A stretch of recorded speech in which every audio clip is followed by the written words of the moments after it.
Это упражнение, в котором мы отрабатываем ведение силой намерения.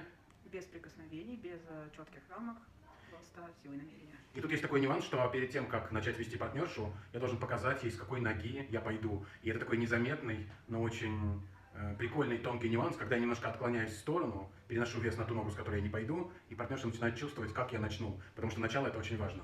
Да, партнерша должна все это считать и четко последовать за партнером. Лучше понимать, друг друга чувствовать, и то, что создается в результате вот этого понимания, становится танцем.